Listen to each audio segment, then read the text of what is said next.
Hello everyone, we are doing an unboxing video of Tarot Emblemata, Decoding Magical Symbolism here by Natasha Rowland, forward by Letitia Barbier. So this deck did not come out all that long ago.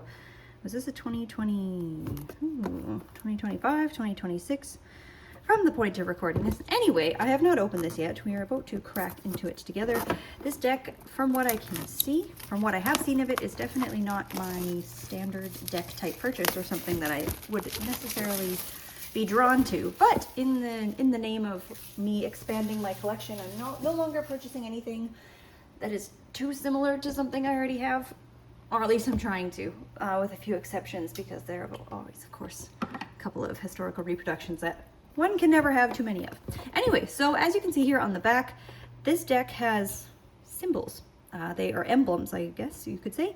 They're not fully illustrated like you may find a typically standard illustrated deck. I don't believe the pips are pippish. No, because see, we've got the Eight of Swords here. Anyway, so they all have an emblem. They all have some sort of description, short little phrase on them. So let's go ahead and take a look what we can find here. So we got this nice big two-part box and a beautiful guidebook. So quick look at that. Oh, and she's full color. Lovely. So a nice chunky guidebook. I think this is beautiful. We're studying and learning the cards, seeing where the creator was going. So wonderful. I love the back of this deck also, by the way. Part of why I wanted to get it was because I thought the back was so stunning. And oh, I didn't know the edges were gilded. Check that out. It's like this lovely champagne gilding. Oh, that is just gorgeous. Matches the color, sort of this off sepia tone. Oh, and these are textured as well. Is this almost like a linen? It's not linen. I don't know what this is. I don't know how to describe it necessarily, but it is this is beautiful. This is beautiful cardstock. Okay, they feel like they will shuffle well. All right. So let's go ahead and do a flip through of the deck here.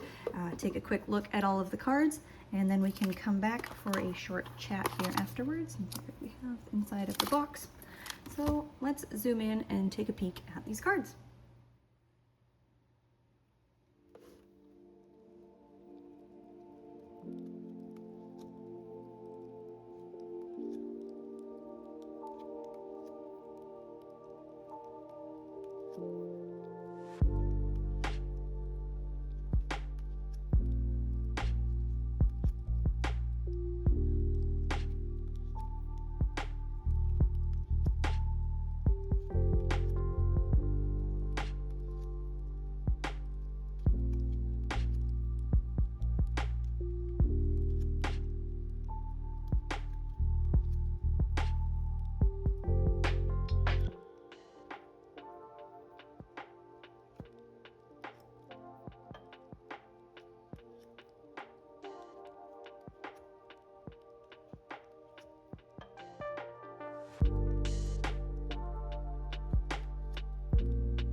Well, that is stunning.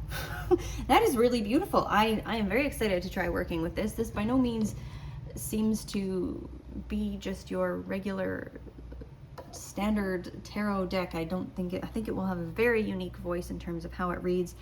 I really actually like what are these, the little phrases that they have on each of the cards. I think those are beautiful additions to each individual card, and I was trying to read them as I was flipping through there, but I'll need to spend a bit more time going through them more closely. A couple things that stood out to me, the Swords cards, where the Swords court would remind one to the eye of like an Ace of Swords type thing. So you have your King and your Queen and your Knight, not so much, but the Page, and then to compare, the Ace looked like this. So it was downward facing. So for folks who work with reversals and are familiar with just the standard single sword coming out of the cloud depiction, that might just not necessarily catch you up for a second, but it's obviously inverted